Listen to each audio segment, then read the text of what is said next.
सभी को समर्पित करते हुए आप सभी का बहुत बहुत मैं अभिनंदन करता हूं, सभी को बधाई देता हूं।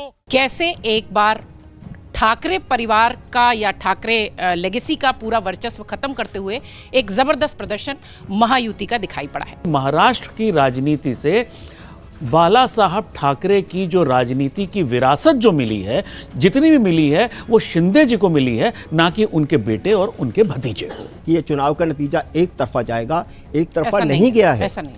उद्धव ठाकरे ने अपनी ताकत दिखाई है। अभी वो राज ठाकरे के बजाय कांग्रेस के साथ मिलकर खड़े रहते तो शायद थोड़ी परिस्थिति अलग होती। उद्धव ठाकरे और राज ठाकरे दोनों मिल गए और अपने पिताजी की और ताऊ जी की विरासत बचाने में सफल रहे हैं। आप एकनाथ शिंदे अकेले लड़के देख लेते कितनी सीटें आती। लगभग 1,500 के करीब सीटें मिली हैं 2869 जो कुल सीटों पर चुनाव हुए थे उसमें से, तो वो बड़ा आंकड़ा है और वो भारतीय जनता पार्टी की महाराष्ट्र में बढ़ती पैठ को बताता है, देवेंद्र फडणवीस की व्यापक रणनीति को बताता है। और इसमें कोई आश्चर्य नहीं है कि तुरंत कल चुनाव जीतने के बाद ही हमने तो थम लगाया ही लगाया था, पूरे मुंबई में और महाराष्ट्र में देवेंद्र धुरंधर के पोस्टर लग गए। नमस्कार, स्वागत आप सभी का। आप देख रहे हैं खबरों के खिलाड़ी, मैं हूं आपके साथ प्रतीक्षा। अनुराग वर्मा जी वरिष्ठ पत्रकार हमारे साथ हैं, पूर्णिमा त्रिपाठी जी वरिष्ठ पत्रकार हमारे साथ हैं, अजय सेतिया जी हमारे साथ हैं, राकेश शुक्ल जी हमारे साथ हैं, विनोद अग्निहोत्री जी हैं और अमर उजाला डिजिटल के संपादक जयदीप कर्णिक जी भी हमारे साथ हैं। लगातार हर तरफ सिर्फ और सिर्फ महाराष्ट्र में खास तौर से बीएमसी के चुनाव की बात हो रही है। महाराष्ट्र नगर पालिका का चुनाव पूरी तरह से खत्म हुआ है और सबसे बड़ी बात यह रही कि महाराष्ट्र चुनाव आयोग ने 29 महानगर पालिकाओं के रिजल्ट घोषित किए। इसमें अगर देखिए तो सबसे बड़ी नंबर के साथ या सबसे बड़ी पार्टी जो बनती हुई दिखाई पड़ी वो लगभग 1400 से ज्यादा सीटों के साथ बीजेपी नजर आई। लेकिन चर्चा सिर्फ और सिर्फ बीएमसी महानगर पालिका की हो रही है, बृहन मुंबई महानगर पालिका की हो रही है। क्यों? क्योंकि सबसे बड़ा बजट इसका है और एशिया की सबसे बड़ी बजट वाली महानगर पालिका ये है। और दूसरी बात ये कि यहाँ पर जिस तरीके से सियासत बीएमसी को लेकर होती रही है वो वाकई में देश में चर्चा का विषय रही है। इसीलिए आज खबरों के खिलाड़ी का विषय भी यही है कि कैसे महाराष्ट्र में बीजेपी ने एक बार फिर क्लीन स्वीप के साथ अपनी मजबूत पारी खेली है और बीएमसी में कैसे एक बार ठाकरे परिवार का या ठाकरे लेगेसी का पूरा वर्चस्व खत्म करते हुए एक जबरदस्त प्रदर्शन महायुति का दिखाई पड़ा है। इसी पर थोड़ा सा विश्लेषण करेंगे और उसके बाद इंडिविजुअल नेताओं की भी चर्चा दूसरे राउंड में हमारे वरिष्ठ पत्रकारों के साथ होगी। अनुराग सर, क्या कहें कि ये जो परिणाम दिखाई पड़ रहे हैं इसको ये माना जाए कि विरासत वाली जो सियासत थी वो अब पूरी तरह से खत्म हो चुकी है? देखिए, ये जो विरासत वाली सियासत की जो खात्मे की शुरुआत तो उस समय से हो गई थी जब उद्धव ठाकरे जी ने सबसे पहले अपने जो सलाहकार जो है संजय राउत जी को बना लिया और उन्होंने जो है कांग्रेस के साथ, मतलब जिसकी नैया खुद डूब रही है वहाँ पे जाके उनके साथ उनको बिठा दिया। तो भाई आपने भी जब उस नैया में बैठे हो तो डूबोगे तो आप भी।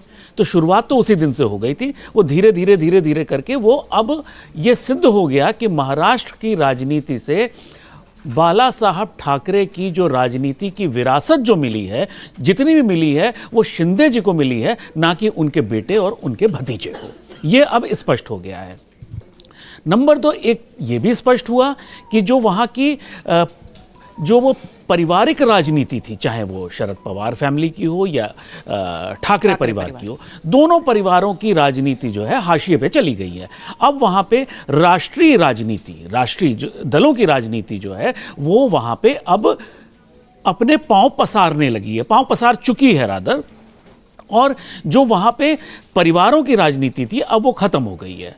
अब इन परिवारों की राजनीति में किस तरह से विपक्ष, जो बीजेपी के खिलाफ विपक्ष खड़ा होगा, वो कैसे खड़ा होगा। और ये प्रेरणा जी, प्रतीक्षा जी, बड़ी चिंता का विषय है। अगर इस चुनावों के जो नतीजे बता रहे हैं उसके हिसाब से देखा जाए तो आने वाले बहुत कम समय में बीजेपी का वहाँ कोई विपक्ष बचेगा ही नहीं। बीजेपी के अगेंस्ट जितने भी लोग खड़े हैं, अलग अलग जो परिवार खड़े हैं, कांग्रेस हाशिए पे आ चुकी है, तो वो कहीं ना कहीं अब खत्म हो चुके हैं या होने वाले हैं।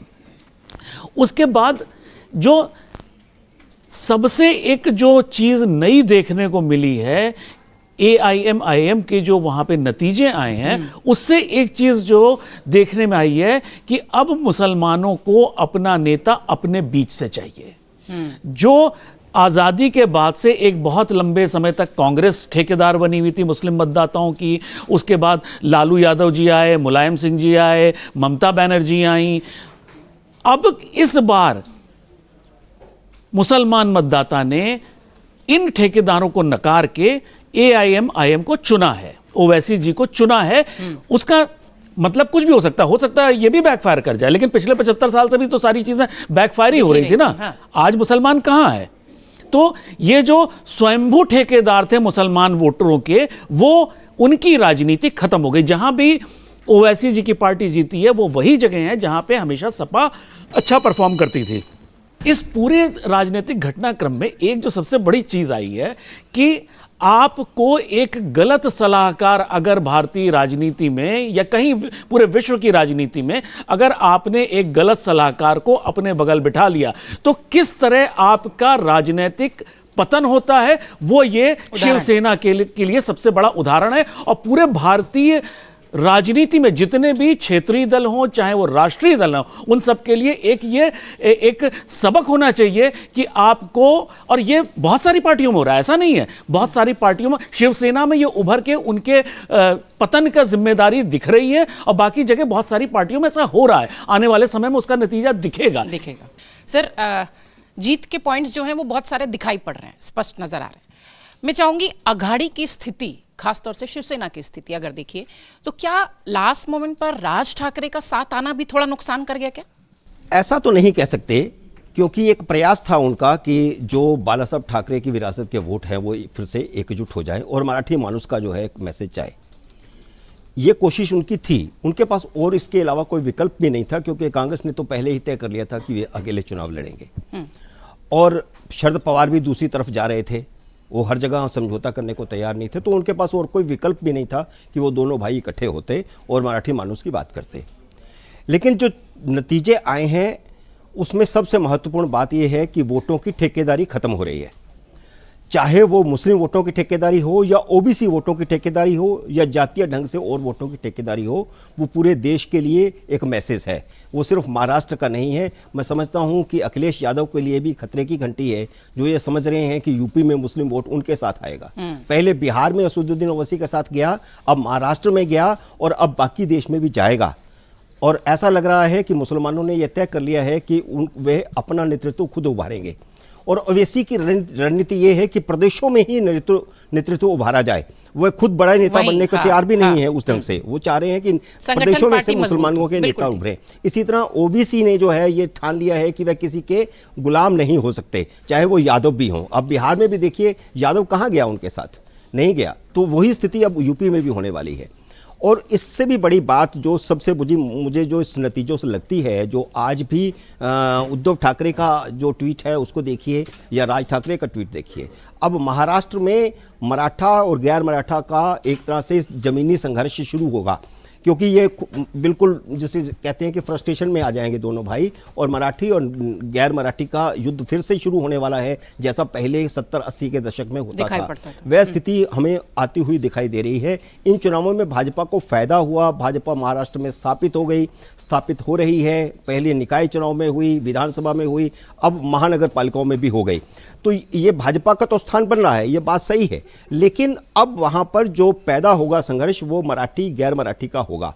और ये आने वाले समय में खतरे की घंटी भी हो सकती है, क्योंकि जिस प्रकार की राज ठाकरे की मनोवृत्ति रही है, जिस प्रकार वो सड़कों पर संघर्ष करते रहे हैं, और उद्धव ठाकरे भी अब उसी तरफ जाएंगे, क्योंकि उनके लिए ये सबसे बड़ा चुनाव था बचाव का। इसके बाद उनके पास कोई बचाव बचा ही नहीं है। मुंबई की राजनीति शुरू हुई थी, शिवसेना की मुंबई से शुरू हुई थी, महाराष्ट्र में फैली, महाराष्ट्र से वापस मुंबई में आई।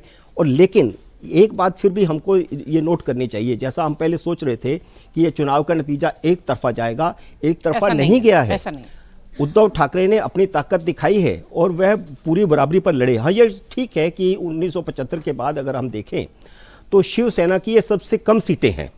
इससे पहले कम सीटें 2012 में थी शायद 75 सीट्स, लेकिन वो मुकाबला किया, आखिर तक भारतीय जनता पार्टी से मुकाबला किया। ऐसी उम्मीद नहीं लगती थी कि मुकाबला होगा, क्योंकि भाजपा की सरकार भी थी और सरकार होने के अलावा भी भाजपा वहाँ पर बड़ी है। मुंबई में खासतौर पर गुजरातियों का प्रभाव है, जो गुजराती भाजपा के साथ चले गए हैं पूरी तरह। पहले शिवसेना के साथ थे, बाला साहब ठाकरे के समय गुजरातियों के संरक्षक बाला साहब ठाकरे थे मुंबई में।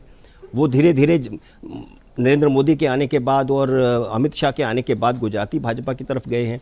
तो मुंबई में खासतौर पर मुझे ऐसा लगता है कि आने वाले दिनों में स्थिति तनावपूर्ण हो सकती है। ठीक है, मराठी और गैर मराठी वाली जो लड़ाई है वो शायद फिर से दिखाई पड़े। पूर्णिमा मैम, लगातार जब से परिणाम आए हैं तब से यही बात हो रही है कि कहीं मिसिंग था, शायद मराठी अस्मिता की बात उस तरीके से नहीं कर पाए। क्या ऐसा हो रहा है कि अब जो मराठी अस्मिता की बात खासतौर से मुंबई में जो ठाकरे बंधु कर रहे थे, उसमें विकास की बात करते हुए देवेंद्र फडणवीस ने जिस तरीके से स्ट्रैटेजी प्लानिंग की, उसमें ये दोनों भाई फंस गए?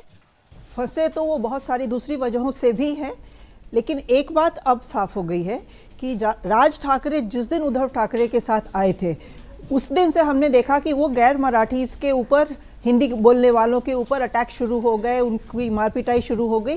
तो एक वो भय का माहौल तो वहाँ पे आ ही गया था। जो मुंबई लिटरली एक कॉस्मोपॉलिटन सिटी है, वहाँ सिर्फ मराठास नहीं रहते हैं, महाराष्ट्र के बाहर के लोग भी आके उत्तर भारत से, दक्षिण भारत से, सब जगह से लोग वहाँ जाके बसे हुए हैं। तो जो एक राज ठाकरे की जो बिल्कुल ओल्ड स्टाइल जो मराठी मानुस वाली जब पॉलिटिक्स लोगों ने देखी सड़कों पे, तो थोड़ा सा वो अलर्ट हो गए और इस वजह से उन्होंने थोड़ा अपनी दूरी जो नॉन मराठीज हैं उन्होंने बनानी शुरू कर दी उद्धव ठाकरे की पार्टी से। वो उनको काफ़ी महंगा पड़ा। उद्धव ठाकरे बिल्कुल सफाया हो गया हो ऐसा नहीं है, लेकिन राज ठाकरे की वजह से उनके परफॉर्मेंस पे एक नुकसान तो जरूर हुआ है, क्योंकि अब वो राज ठाकरे ब्रांड पॉलिटिक्स बॉम्बे में चलेगी नहीं, मुंबई में चलेगी नहीं, वो कोई भी पार्टी बर्दाश्त नहीं करेगी। बीजेपी ने उसका भरपूर फायदा उठाया। उन्होंने जो उत्तर भारतीय हैं या जो तमिलनाडु साउथ इंडियंस वहाँ बसे हुए हैं, उनको रिझाने के लिए अपने अच्छे स्टार कैंपेनर्स को बुलाया। हमने देखा वहाँ निरोवा ने जाके उत्तर भारतीय यूपी बिहार के लोगों के लिए प्रचार किया। पवन सिंह वहाँ जाके प्रचार करते नजर आए। इधर अन्नामलाई को उन्होंने बुलाया साउथ इंडियंस को अपनी तरफ करने के लिए। तो बीजेपी ने उस एक जो मूड था जनता का भांप के अपनी स्ट्रैटेजी उसी हिसाब से तय की और उसमें वो काफ़ी सफल रहे, इसमें कहीं कोई दो शक नहीं है। राज ठाकरे और उद्धव ठाकरे का जहाँ तक हम देखें, कांग्रेस का अलग चले जाना मुझे लग रहा है कि उद्धव ठाकरे के लिए थोड़ा ज़्यादा नुकसानदेह हुआ। हालांकि कांग्रेस के साथ आना तो सबसे बड़े उनके नुकसान की बात थी इनिशियली ही, लेकिन अगर अभी वो राज ठाकरे के बजाय कांग्रेस के साथ मिल के खड़े रहते तो शायद थोड़ी परिस्थिति अलग होती मुंबई में, खास करके बाकी जगह तो नहीं कह सकते। मुंबई उनका मेन गढ़ रहा है, स्ट्रांग होल्ड रहा है, तो शायद परिस्थिति कोई दूसरी होती। अब राज ठाकरे के साथ चूंकि वो वापस आ गए हैं, तो अब कांग्रेस के साथ जाने की तो उनकी संभावनाएं भी खत्म हो गई हैं। तो अब उद्धव ठाकरे को कौन सी राह चुननी है ये पता नहीं, वो क्या डिसाइड करेंगे। लेकिन फिलहाल के लिए ठाकरे लिगेसी जो है वो हम देख रहे हैं कि काफ़ी बैकग्राउंड में चली गई है, मतलब बिल्कुल ख़त्म हो गई है हम ऐसा नहीं कहेंगे, क्योंकि सीटें तो उद्धव की आई हैं अच्छी खासी मुंबई में, बिल्कुल ख़त्म हो गई है नहीं, लेकिन हाँ बैकग्राउंड में तो चली गई है। और अब सिर्फ जलवा सिर्फ एक पार्टी का है, वो दिख रहा है बीजेपी का।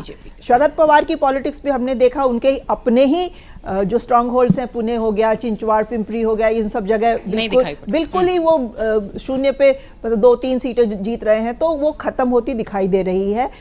बीजेपी ने हर जगह अच्छा प्रदर्शन किया है और शिंदे की परफॉर्मेंस भी।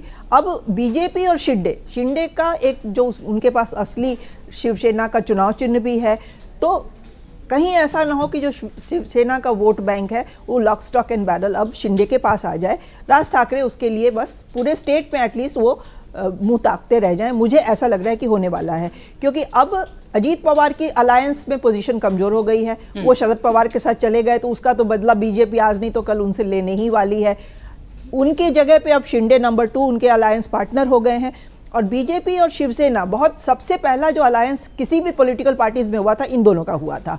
तो अब मुझे लग रहा है कि ये दोनों मिलके महाराष्ट्र पे काफ़ी समय तक राज करने वाले हैं, कब्जा करके बैठे हैं। अब तो ट्रिपल इंजन हो गई, डबल इंजन से अब ट्रिपल इंजन हो गई, तो उसका असर बाकी जगह भी दिखेगा और धीरे धीरे महाराष्ट्र में शिंदे की शिवसेना की भी पोजीशन बीजेपी के साथ जाने से अच्छी होती दिखाई देगी। तो अगले कुछ चुनावों तक हम तो मान के चलें कि अब बीजेपी शिवसेना का ही वर्चस्व रहेगा और कांग्रेस के साथ रहते तो शायद थोड़ा सा होता। राकेश सर, जैसा आकलन है कि 50% लोग वो जो फ्लैट्स में और जो आपके कोठी में रहने वाले हैं मुंबई में, और 50% वो हैं जो कि आपके चॉल्स में हैं, जो कि वो वोटर्स हैं उनके। आपको क्या लग रहा है कौन से वोटर्स ज़्यादा प्रभावी तौर पर जो है महायुति के साथ दिखाई पड़े? और सबसे बड़ी जो चीज़ थी, अघाड़ी की जो समस्या रही वो कहाँ आई? मराठी मानुस की बात वो भी कर रहे थे, विकास की बात वो भी कर रहे थे, कैसे बढ़त बना ले गई महायुति? देखिए, महाराष्ट्र का जो नगर निगम का चुनाव हुआ उसमें ना तो महायुति थी ना ही महाविकास अघाड़ी थी। वहाँ तो दलों का गठबंधन था। दलों का गठबंधन, दोनों गठबंधन नहीं थे। वहाँ तो अपनी अपनी डफली, अपना अपना राग था। देखिए, जो मैं व्यक्तिगत तौर पे समझता हूँ, मुंबई में 3 मुद्दे बड़े प्रभावी होते हैं: दवाई, पढ़ाई, कमाई और घुमाई। और इसीलिए कहा जाता है कि वहाँ की जो लाइफ लाइन है वो है आपके लोकल। अब आप देखें कि पिछले 10 साल में कि जो लाइफ लाइन है वहाँ कई लाइफ लाइन तैयार हो गई। मेट्रो आ गई तो आपकी जीवन थोड़ा सा आसान हुआ, तो इलाज के लिए हो, पढ़ाई के लिए हो, और वहाँ जो कमाई के लिए जाते हैं उनके लिए आने जाने का जो साधन विकसित हुआ वो बड़ा महत्वपूर्ण था। फिर मुंबई में जो कमाई करने वाले हैं, जिनको आपने कहा अपर क्लास, उनको घूमने का बड़ा शौक़ है, तो घूमने के लिए आप नया एयरपोर्ट भी मिल चुका है आपको। इसके अलावा बहुत सारे रोड कनेक्टिविटी वहाँ पर डेवलप हुई है। जैसे समृद्धि महामार्ग में मुंबई से चलिए और नागपुर पहुँच जाइए, फिर शिरडी चले जाइए, कई पर्यटक स्थल चले जाइए, पुणे मुंबई एक्सप्रेस वे हो गया। अब दिल्ली मुंबई एक्सप्रेस वे भी मेरे ख्याल से 1 साल में तैयार हो जाएगा, तो आप मुंबई से दिल्ली 12 घंटे में आ जाएंगे, जो अभी 24 घंटा लगता है। तो कनेक्टिविटी के रूप में भी जिनके पास पैसा है, समृद्धशाली लोग हैं, उनके घूमने के लिए भी अपनी गाड़ी से आवागमन करने का एक बड़ा अच्छा साधन विकसित हुआ। तो ये जो 4 मुद्दे हैं मुंबई में, मुझे लगता है ये चारों मुद्दे बेहतर तरीके से काम किए हैं और इसीलिए भारतीय जनता पार्टी को बेहतर सफलता मिली। दूसरी बात ये है कि जो बार बार ये कहा जाता है कि राज ठाकरे के आने से क्या उद्धव ठाकरे को फ़ायदा हुआ या नुकसान हुआ। मेरा व्यक्तिगत तौर पे मानना ये है कि राज ठाकरे को लेने की रणनीति उद्धव ठाकरे की सफल हुई है। आज की डेट में राज ठाकरे एकमात्र ऐसे नेता या ऐसे फायर ब्रांड नेता हैं जो मराठा अस्मिता के लिए बोलते हैं और वो प्रभावी होता है। तो आज यदि हम ये माने कि 65 बार जो मुंबई में शिवसेना उद्धव ठाकरे जीती और 6 वो जीते, उसका कारण यही था कि जिस तरीके से आक्रामक तरीके से उतरे राज ठाकरे और उन्होंने मराठियों की बात की, तो निश्चित तौर पे मराठी समुदाय जो कहीं ना कहीं उत्तर भारतीयों से इतर सोच के चलता है, वो फिर एक बार शिवसेना की तरफ आया है। उसको लगा कि नहीं, उद्धव ठाकरे भले ही ढुलमुल हों लेकिन राज ठाकरे आज भी अपनी बात पे अडिग हैं। तो जो उत्तर भारतीयों से दूरी बना के चलता है वो मराठी वोट गया है। और अभी जो कुछ सर्वे आए उसमें ये बात प्रमाणित भी हुई है कि मुंबई में मराठियों का ज़्यादा वोट शिवसेना उद्धव ठाकरे को मिला है बनस्पत भारतीय जनता पार्टी की। तो वो परसेंटेज भी बताता है कि मराठियों को शिवसेना की तरफ लाने में राज ठाकरे की वो आक्रामक भूमिका बड़ी महत्वपूर्ण थी। तीसरी बात कि जो हम एक धारणा बना के चलते हैं कि मुस्लिम वोटर बड़ा बुद्धिमान होता है और मुस्लिम वोटर निर्णायक होता है, उसके लिए हम आंकड़ा देते कि यहाँ मुस्लिम वोटर 25% है, यहाँ 30% है। तो जब हम 30% 25% की बात करते हैं तो हम 70% और 75% को माइनस करके चलते हैं। देखिए, मुस्लिम वोटर आज देश भर में, चाहे आप बिहार देख लीजिए, महाराष्ट्र देख लीजिए, महाराष्ट्र का विधानसभा चुनाव देखिए, नगर निगम चुनाव देखिए और नगर परिषद का चुनाव देखिए, मुझे लगता है मुस्लिम वोटर देश का इस समय पर भ्रमित है, कंफ्यूज है। वो ये तय नहीं कर पा रहा कि हमें किसके साथ जाना चाहिए और इसी के चलते वो घबराहट में इधर से उधर भटक रहा है। वो किसी एक के साथ नहीं जा पा रहा, वो ये अंदाज़ा भी नहीं लगा पा रहा कि भारतीय जनता पार्टी को कौन हराएगा, और उसी का फायदा असादुद्दीन ओवैसी को मिल रहा है। बिल्कुल। चौथी बात यह है कि जो विरासत की बात की जाती है, तो विरासत की पहली परीक्षा हुई थी विधानसभा चुनाव में जिसमें उद्धव ठाकरे फेल हो गए थे और ये दूसरी परीक्षा है जिसमें फिर से उद्धव ठाकरे फेल हुए, क्योंकि आज से 10 साल पहले शिवसेना जो है वो दो चीज़ों को लेकर चलती थी, एक मराठी अस्मिता और दूसरा हिंदुत्व। लेकिन आज 2026 और 2025 में हम देखेंगे कि ये दोनों मुद्दे शिवसेना के साथ नहीं है। शिवसेना ना तो मराठी अस्मिता की, यानी उद्धव ठाकरे की शिवसेना ना तो मराठी अस्मिता की बात खुल के कर पा रही है, और हिंदुत्व से तो उसने पूरी तरह से मुंह मोड़ लिया। हिंदुत्व को लेके भले ही भारतीय जनता पार्टी पूरे देश में अलंबरदार हो, लेकिन महाराष्ट्र में बाला साहेब ठाकरे का उस पर एकाधिकार तब से जम गया जब से उन्होंने कहा था कि बाबरी विध्वंस में शिव सैनिकों का हाथ है। तो भारतीय जनता पार्टी वह दूसरे पायदान पे थी, लेकिन उद्धव ठाकरे के मुंह मोड़ते ही भारतीय जनता पार्टी वहां हिंदुत्व के मुद्दे पे पहले पायदान पे आ गई है, और आज शिवसेना उद्धव ठाकरे इन दोनों मुद्दों से विमुख होने का परिणाम भुगत रही है। विनोद सर, जैसा कि महाराष्ट्र की पूरी अगर बात की जाए तो बड़ा घालमेल था, कोई कहीं साथ में था, कोई कहीं नहीं था, लेकिन बीएमसी ने सबसे ज़्यादा ही सुर्खियां बटोरी। बीएमसी का चुनाव, जैसा कि अभी सभी कह रहे थे कि वो परिवार से हमेशा से रहा है। 75 से लगातार जो है वहाँ ठाकरे परिवार रहे हैं, 97 से लगातार ठाकरे वर्चस्व, उसके बाद दोनों भाइयों का साथ आना, ये जो स्टेप बाय स्टेप चीज़ें चल रही हैं, अगली पीढ़ी के लिए किस तरीके की समस्याएं होंगी, और अब क्या मुंबई में खास तौर से जो मराठी और गैर मराठी वाली कहानी अजय सर कह रहे थे, वैसा कुछ दिखेगा आगे? मेरा थोड़ा टेक इस मामले में ये है कि मुझे लगता है उद्धव ठाकरे और राज ठाकरे दोनों मिल गए और अपने पिताजी की और ताऊ जी की विरासत बचाने में सफल रहे हैं। आप एकनाथ शिंदे अकेले लड़के देख लेते कितनी सीटें आती, पता लग जाता। एकनाथ शिंदे की जो 29 सीटें आई हैं बीएमसी में, बीजेपी की वजह से आई हैं, सरकार में हैं। हाँ, वार्ड जो है, मतलब मैं बीएमसी की सीटों की बात करूँ, वार्ड सरकार में है, डिप्टी चीफ मिनिस्टर हैं, तब वो कर पा रहे हैं। राज ठाकरे और बाल ठाकरे का वोट तो एक ही है ना, वो उद्धव ठाकरे का, जो बाला साहब ठाकरे का वोट था वही तो वोट है ना। और उसके बावजूद इतने ऑड्स देखिए, उनके ऑड्स क्या थे, पार्टी टूट गई, कांग्रेस साथ नहीं रही, कांग्रेस साथ चली गई। मैं शिवसेना की बात कर रहा हूँ, कांग्रेस को भी माइनस कर दीजिए। पार्टी टूट गई, शिंदे साहब पूरी पार्टी ले गए, 52 वो पार्षद भी लेके चले गए थे, वो सब हार गए, वो सारे हार गए। ये भी देख लीजिएगा, एक आध शायद को जीता हूँ, हाँ जो भी ले गए, मतलब वो सब हारे। तो अगर वो शिंदे साहब को इतना बाल ठाकरे की विरासत मिलती तो उनमें से जीतना चाहिए था कम से कम आधे से ज़्यादा। दूसरा, उद्धव ठाकरे के आने से बाला साहब ठाकरे का जो कोर वोट था, 76 की हम बात कर रहे हैं, कोर वोट हिंदुत्व तो नहीं था, कोर था महाराष्ट्रियन, मराठी, जिसमें मुसलमान भी थे, गुजराती भी थे, तमिल भी थे, नहीं सॉरी, जिसमें महाराष्ट्रियन हिंदू मुसलमान दोनों थे। वो एंटी गुजराती एंटी तमिलियन से शुरू हुआ था, हिंदुत्व तो बाद में आया जब वो बीजेपी के साथ उन्होंने अलायंस किया और फिर राम मंदिर आंदोलन चला, तब वो हिंदुत्व के पुरोधा बने। तो वो core Marathi vote, Maharashtrian vote, वो उन्होंने सिक्योर किया है। और अब यहाँ से उनकी राजनीति नए सिरे शुरू होगी अगर दोनों भाई एक साथ रहे, और आदित्य ठाकरे और उनका जो राज ठाकरे का बेटा अगर इन्होंने साथ किया। हाँ, तो मुझे लगता है कि मुंबई में अब ये संघर्ष बढ़ेगा, बीजेपी वर्सेस शिवसेना बाल ठाकरे विरासत वाला जो है। ऑड्स की मैं बात कर रहा था, झंडा उनका नहीं, निशान उनका नहीं, पार्टी उनकी नहीं, उसके बावजूद दोनों ने मिलकर कितनी सीटें जीती? 71 सीटें जीती। पिछली बार कितनी थी? 82 थी, 84। आज कहीं किसी अगर 82 लिखा है, 84 भाजपा थी, 84 शिवसेना, नहीं भाजपा छोड़ी, हाँ 84 शिवसेना थे, 82 भाजपा थी। भाजपा कितनी जीती है? 89, 7 सीटें बढ़ी हैं। और शिवसेना कितनी जीती है दोनों मिला के? 71, 71। तो मात्र 13 सीटों का फर्क है। इसके इतने ऑड्स के बावजूद, और शिंदे साहब भी कुछ वोट तो काटे ही होंगे, बाला साहब वाला, वो भी 80 वार्डों पे दोनों के बीच में आमने सामने का मुकाबला है। तो हम उद्धव ठाकरे और राज ठाकरे का जो कंबाइंड है, कॉम्बो है, उसको माइनस नहीं कर सकते मुंबई में, क्योंकि आधा पोजीशन तो वही रहेगा ना बीएमसी में। कांग्रेस तो 24 सीट पे है, कांग्रेस भी पिछली बार 37 सीट थी, इस बार 24 है, और कांग्रेस तो लड़ी ही नहीं चुनाव।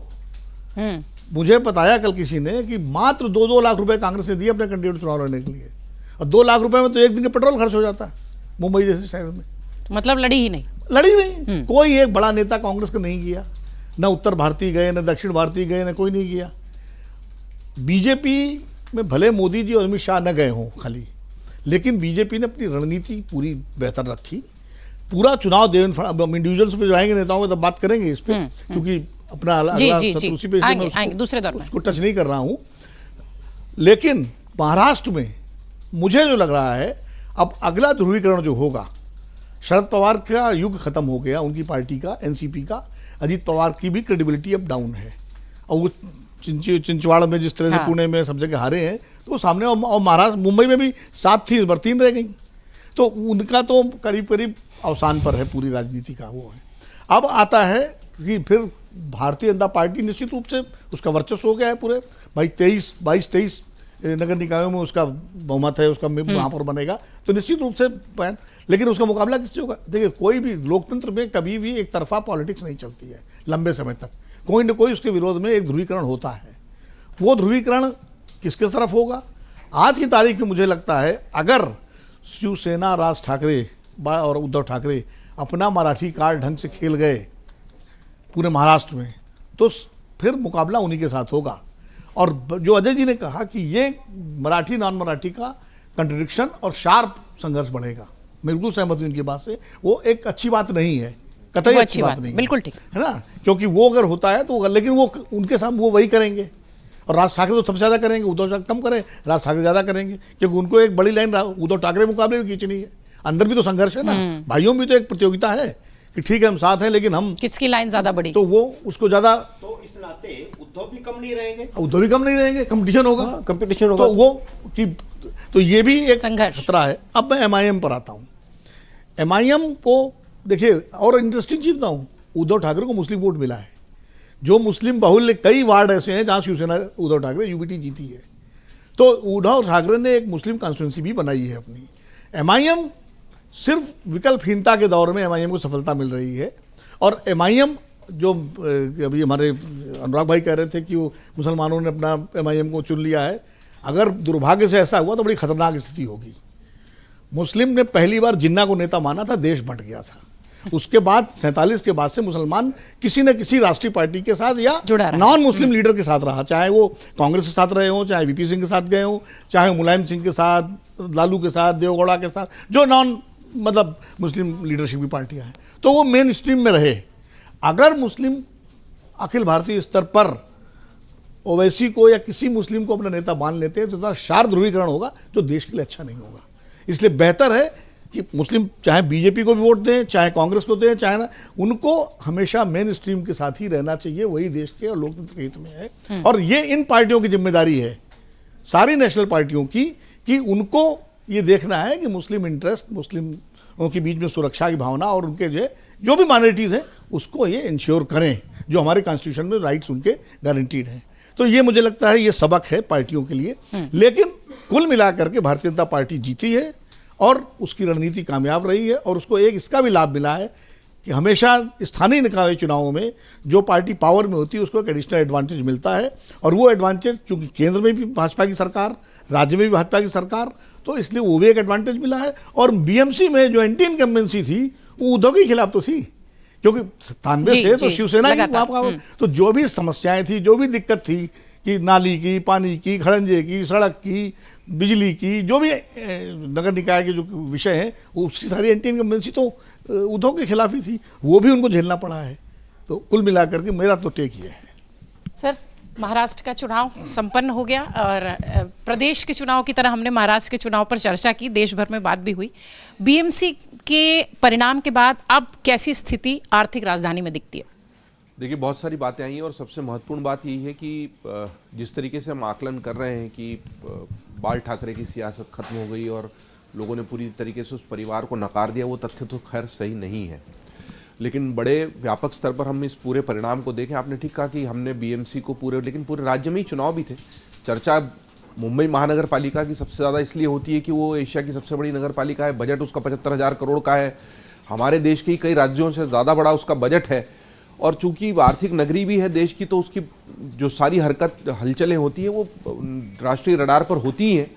और इस बार, जैसा कि पिछली बार भी हम चुनाव के शुरुआती दौर में बात कर रहे थे, देवेंद्र फडणवीस ने जो चाल चली थी शिवसेना को तोड़ने की, उनकी सबसे बड़ी दिक्कत ये थी कि अगर उद्धव और राज ठाकरे आज उनको लेकर अड़ गए हैं या भाजपा का रास्ता रोक रहे हैं, तो आगे भी वो भाजपा का रास्ता रोकने की स्थिति में तब तक रहेंगे जब तक बाल ठाकरे द्वारा बनाया हुआ शिवसेना का वोट बैंक उनसे दूर रहेगा, और उसको केवल गठबंधन के माध्यम से अपने साथ लाने के बजाय क्या हमेशा के लिए आप उस वोट बैंक को तोड़ सकते हैं। उसी रणनीति के तहत सेंध लगाई गई और एकनाथ शिंदे को लाया गया। और वो जो सेंध वाली रणनीति थी, जैसा होता है ना धीरे धीरे हम छेनी से प्रहार करते हैं, हथौड़ी से धीरे धीरे धीरे तोड़ते हैं, तो वो दीवार में पूरी सेंध लगाने में देवेंद्र फडणवीस की रणनीति कामयाब हो गई, ये नतीजे बता रहे हैं। आप व्यापक स्तर पर देखें तो 29 निकायों के चुनाव थे, लगभग 25 पर अगर भाजपा और एकनाथ शिंदे की शिवसेना अपना बहुमत स्थापित कर पाई है तो ये बड़ी विजय है। कुल 2869 सीटें थी और उसमें से 1425 सीटों पर भाजपा को अकेली को बहुमत मिला है और लगभग 399 सीटें पर एकनाथ शिंदे की शिवसेना है। ये आंकड़े ज्यादा बढ़े हैं। अगर हम पूरी जो पिक्चर है, पूरा परिदृश्य है, उसको ध्यान से देखें तो बीएमसी में हमको शायद तस्वीर उतनी बड़ी समझ में नहीं आएगी, क्योंकि वहां पर अभी भी दूसरी अकेली सबसे बड़ी पार्टी वही है जो उद्धव बाल ठाकरे वाली शिवसेना है। उनके पास 65 सीटें अभी भी हैं।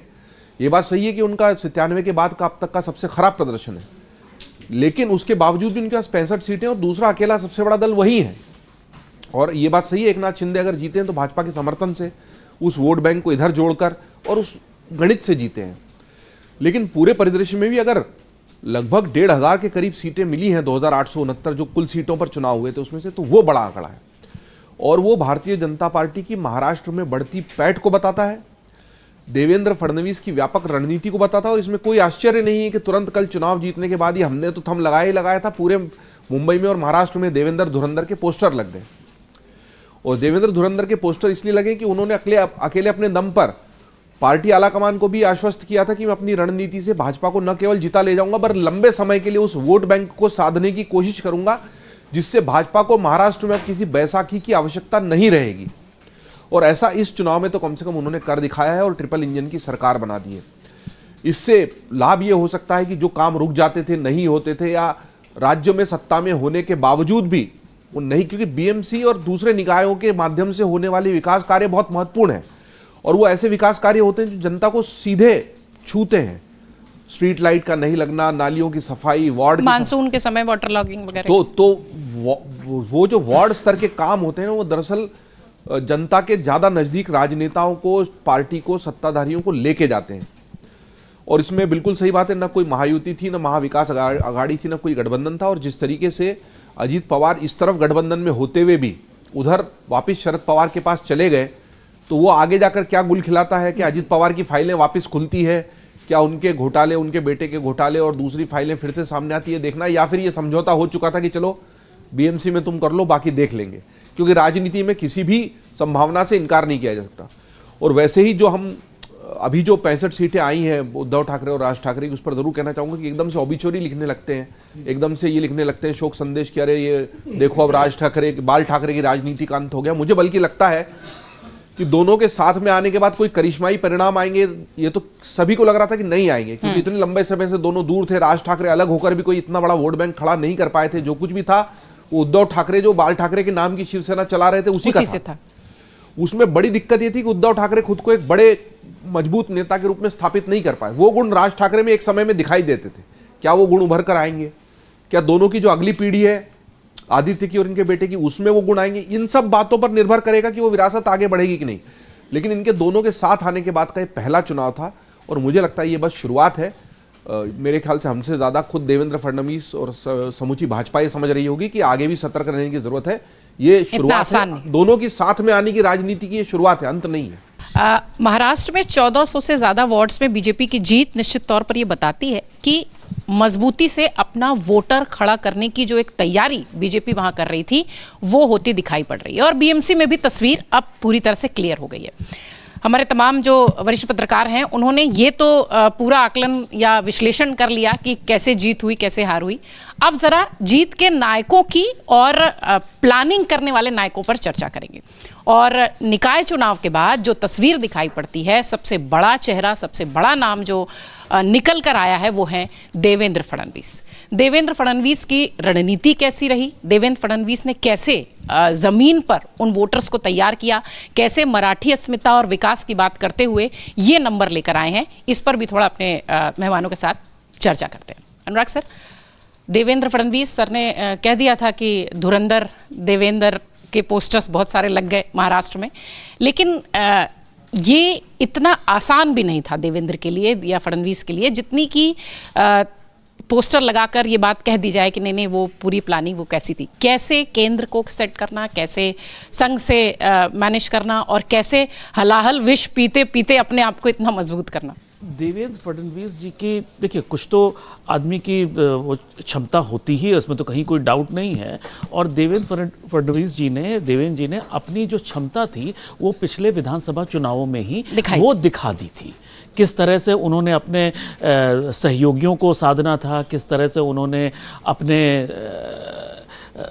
ऊपर वालों को, केंद्रीय लीडरशिप को कैसे उन्होंने मैनेज करना था, वो उन्होंने दिखा दिया था। उसके साथ ही एक जो उनको इन दोनों चुनावों में जो एज मिला वो ये मिला कि विपक्ष बड़ा कमजोर हो गया। वो एक बहुत बड़ा फैक्टर उनके फेवर में काम कर गया। कांग्रेस हाशिए पे चली गई, जो पवार एंड कंपनी थी वो भी खत्म सी होती दिख रही है। ठाकरे परिवार के बारे में अलग अलग राय है, लेकिन मेरा ये मानना है कि वो पुराना ठाकरे परिवार आज 1% भी नहीं रह गया। तो इसका भी advantage Devendra Fadnavis, no doubt उनकी स्ट्रैटेजी को मैं क्वेश्चन नहीं कर रहा हूं, लेकिन उसके साथ ही एक फैक्टर ये भी रहा कि उनके विरोधी जो थे वो बहुत कमजोर हो गए, इसलिए शायद वो इतना प्लानिंग उनकी जो है दिखाई पड़ी।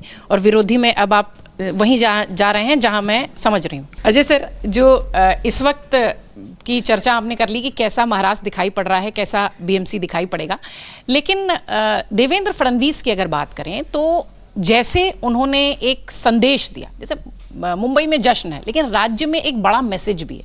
क्या वो मैसेज सिर्फ कार्यकर्ताओं तक है या वो मैसेज दिल्ली भी आया है? देखिए, भारतीय जनता पार्टी में कोई नेता दिल्ली को मैसेज नहीं दे सकता। सबसे पहली बात तो ये है। दूसरा, भारतीय जनता पार्टी का राष्ट्रीय नेतृत्व किसी भी नेता को एक हद तक ही उभरने देता है। देवेंद्र फडणवीस अगर ये क्रेडिट लेना चाहें कि उन्होंने जिता दिया है, तो वो क्रेडिट उनको मिलने वाला नहीं है, क्योंकि भारतीय जनता पार्टी में ग्रास रूट से काम होता है, ऊपर से काम नहीं होता है। वहाँ पर आप क्या समझते हैं कि सिर्फ महाराष्ट्र के नेताओं और वर्करों ने ही काम किया होगा? आसपास के सभी राज्यों से, दक्षिण भारत के सभी राज्यों से, उत्तर प्रदेश, मध्य प्रदेश से कार्यकर्ता जमीन पर जाकर के काम किए हैं। इसलिए देवेंद्र फडणवीस का जीत कहना या देवेंद्र फडणवीस की रणनीति कहना, मैं उससे कतई सहमत नहीं हूँ, क्योंकि ये ग्रास रूट की जीत है।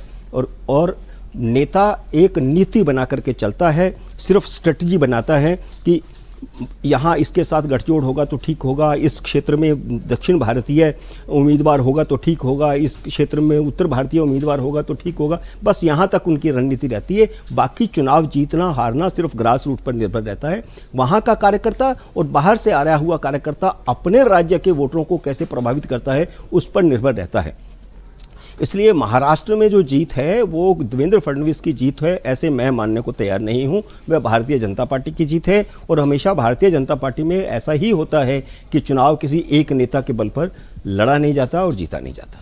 अखिलेश यादव की एक बयान आया जब मीडिया ने उनसे बीएमसी के रिजल्ट के बाद बात की, तो वो बयान सुनवा देते हैं, फिर पूर्णिमा जी के पास चलते हैं। बीजेपी से सीखने को भी बहुत कुछ है। प्रोफेशनल पॉलिटिक्स करती है बीजेपी प्रोफेशनल गिनती करके, डेटा पे एक एक बिंदी बैठा करके तब फैसला लेते हैं। इसलिए जिसको हराना है बीजेपी को, उसको उसी तरीके से तैयारी करनी पड़ेगी।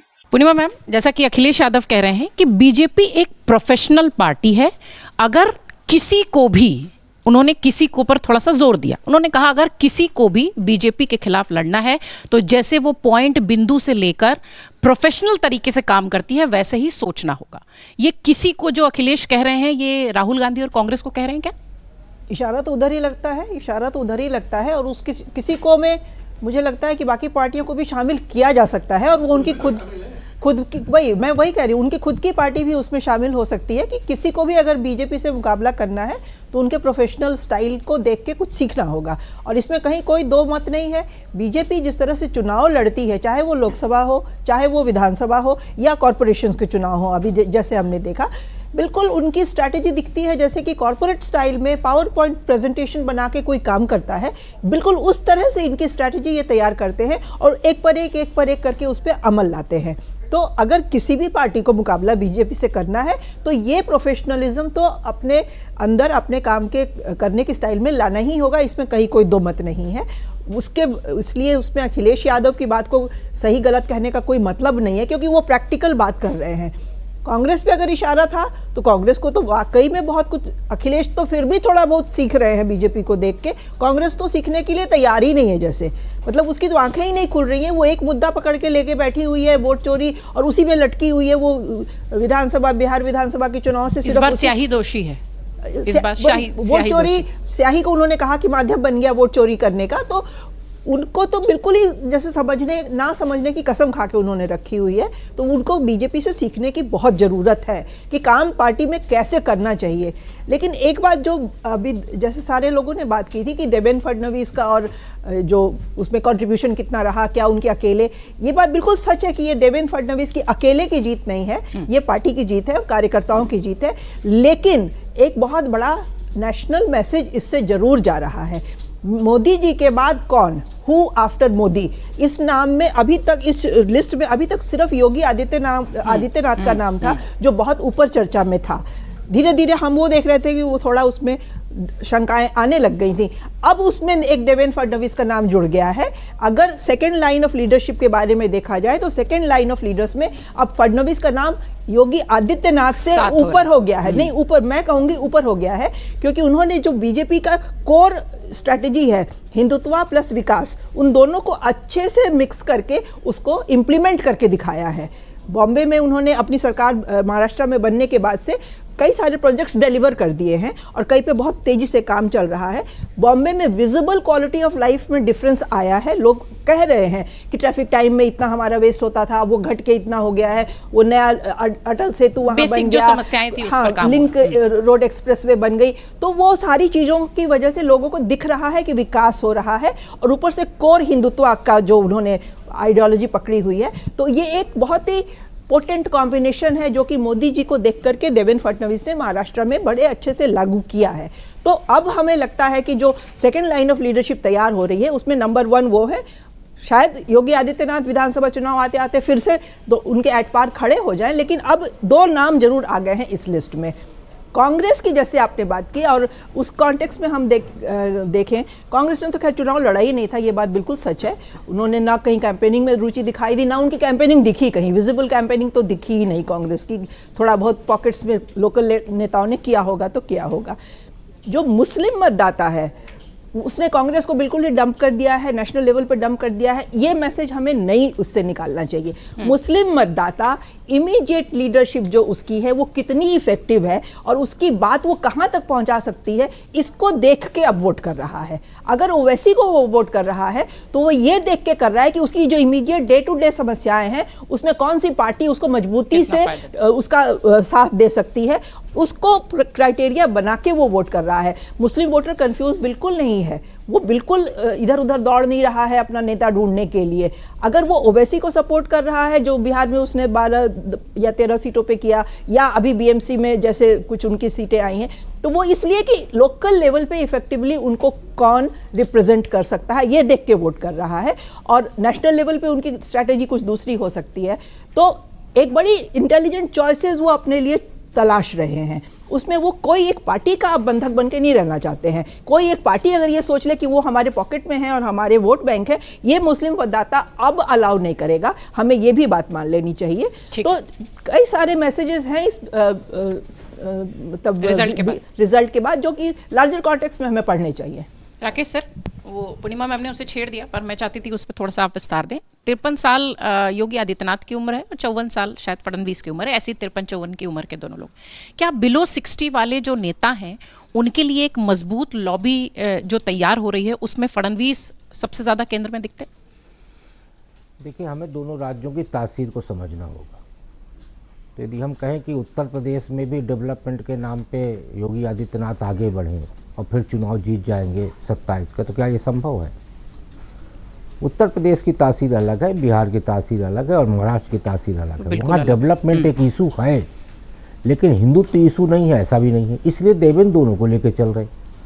लेकिन यहाँ कानून व्यवस्था और हिंदुत्व इशू है उत्तर प्रदेश में, इसलिए योगी आदित्यनाथ वहाँ पे हिंदुत्व और कानून व्यवस्था का झंडा लेके चल रहे।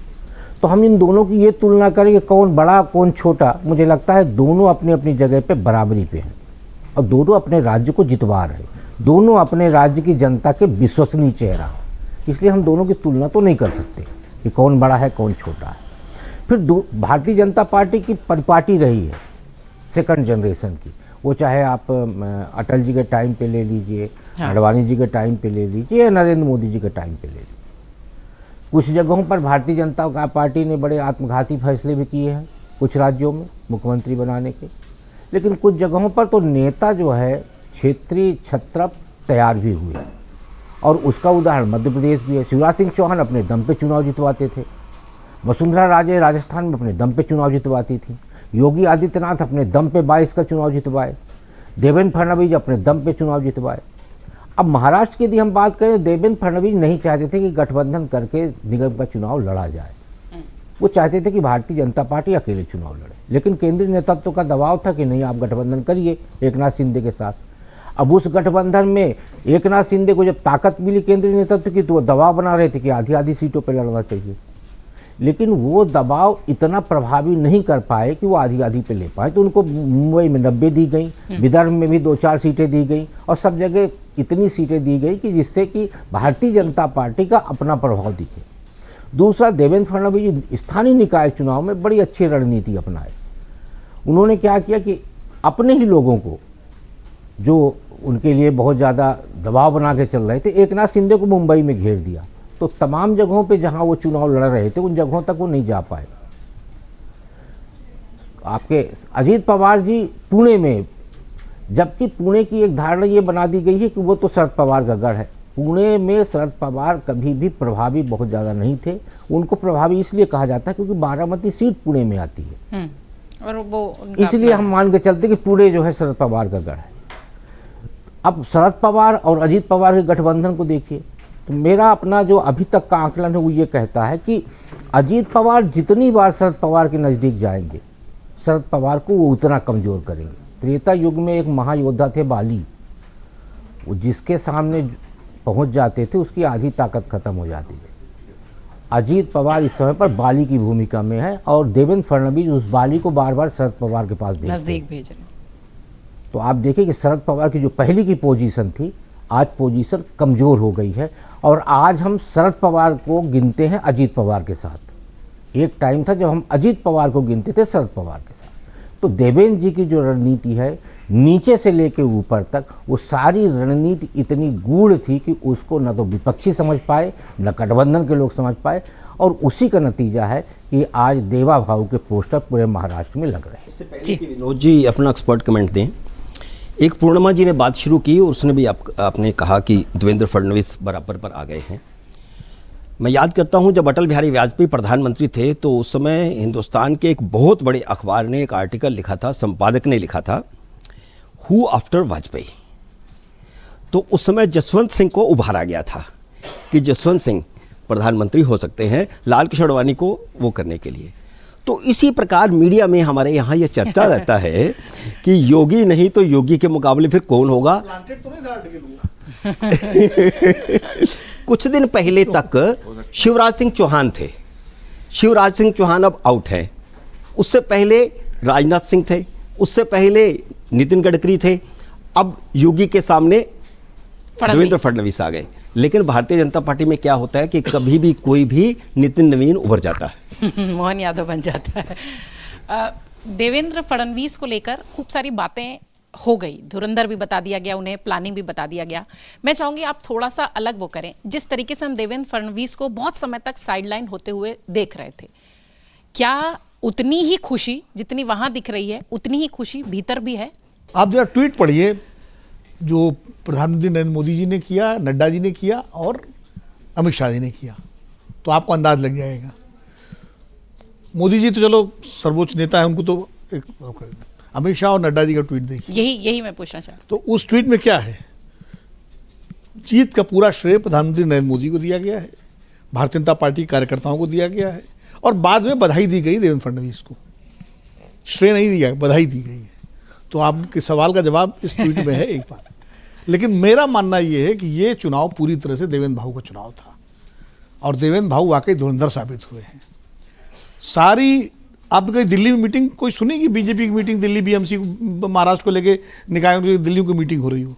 सारी बैठकें मुंबई में हुई, सारी रणनीति मुंबई में बनी, सारे उम्मीदवारों का फैसला मुंबई में हुआ और क्या करना है क्या नहीं करना मुंबई में हुआ। ये बात सही है कि शिंदे से गठबंधन वो नहीं करना चाहते थे, लेकिन दिल्ली का अमित शाह जी का दबाव था कि शिंदे से किया वो किया उतना, और पूरा एक भी बड़ा नेता प्रचार के लिए नहीं किया। जबकि हैदराबाद नगर निगम के चुनाव में अमित शाह जी गए थे प्रचार के लिए, योगी जी को भेजा गया था, पीएम भी गए थे, हाँ नड्डा जी के सब गए थे, लेकिन महाराष्ट्र में कोई नहीं किया। पूरा देवेंद्र फडणवीस का चुनाव था और देवेंद्र फडणवीस ने साबित किया अपने आप को। विधानसभा के बाद, विधानसभा में तो सभी लगे हुए थे। ये ठीक है, पार्टी की जीत तो होती है, पार्टी का कार्यकर्ता एक एक जगह काम करता है, लेकिन नेता का भी होता है। जब गुजरात में जीत होती थी तो मोदी जी जीत कहते नहीं कहते थे, कोई अटल जी की जीत नहीं कहता था, नरेंद्र मोदी फिर जीत के आ गए, यही होता था ना। तो ये श्रेय तो देना पड़ेगा ना देवेंद्र फडणवीस को कि भाई वो जिता के लाए और पहली बार महापौर बन रहा है। लगभग इतने महापौर तो बीजेपी कभी नहीं बने, तो ये बन रहा, तो ये श्रेय देना पड़ेगा। आगे क्या होगा अब आगे पर मैं बात करता हूँ। देखिए अभी तक भारतीय जनता पार्टी के भीतर जो सक्सेशन वॉर था आफ्टर मोदी, वो अमित शाह और योगी जी के बीच में, जिनका नाम किसी ने नहीं लिया। सब योगी जी और देवेंद्र फडणवीस और शिवराज सिंह चौहान, अमित शाह जी का नाम किसी ने नहीं लिया, जबकि सबसे बड़े दावेदार मोदी जी के बाद वही माने जाते हैं अमित शाह जी, जैसे अटल जी के बाद अडवाणी जी माने जाते थे। तो अमित शाह हैं, योगी जी उसके बाद थे, जो कि लगातार 2 चुनाव जिताए उन्होंने उत्तर प्रदेश। पहला चुनाव तो उन्होंने नहीं जिताया था, पहला चुनाव तो मोदी जी का 2017 का 22 का चुनाव उन्होंने जिताया निश्चित रूप से। और लेकिन अभी उनकी परीक्षा 2027 में होनी है। 27 का चुनाव अगर योगी जी वैसे ही जीत जाते हैं जैसे 22 का जीते, तो निश्चित रूप से वो स्वाभाविक रूप से दौड़ में सबसे आगे होंगे, इसमें कोई दो राय नहीं। क्योंकि भारतीय जनता पार्टी के भीतर नरेंद्र मोदी जी के बाद अगर देश भर में किसी की सबसे ज़्यादा डिमांड है, कोई क्राउड पुलर नेता है, तो योगी आदित्यनाथ हैं। और हिंदुत्व का एक ब्रांड उनके साथ है, क्योंकि वो साक्षात हिंदुत्व हैं। बाकी लोगों को तो बताना पड़ता है कि हिंदुत्ववादी हैं, उनको बताना नहीं पड़ता। तो वो एक एडिशनल पॉइंट उनके साथ बहुत ज़बरदस्त है। अब देवेंद्र फडणवीस के क्या एडिशनल पॉइंट हैं? पहली बात यह है कि देवेंद्र फडणवीस और योगी जी की उम्र लगभग बराबर है, लेकिन देवेंद्र फडणवीस उस राज्य के महामंत्री हैं जो उत्तर प्रदेश के बाद सबसे ज़्यादा लोकसभा सांसद भेजता है, 48 सांसद, नंबर 1। नंबर 2, मुंबई देश की वित्तीय राजधानी है, आर्थिक राजधानी है। संपूर्ण कॉरपोरेट जो है मुंबई में बैठता है और मुंबई का पे राज करने वाला, अब महाराष्ट्र मुंबई दोनों जगह देवेंद्र फडणवीस का राज होगा, तो मुंबई के कॉरपोरेट की स्वाभाविक पसंद देवेंद्र फडणवीस होंगे। हाँ।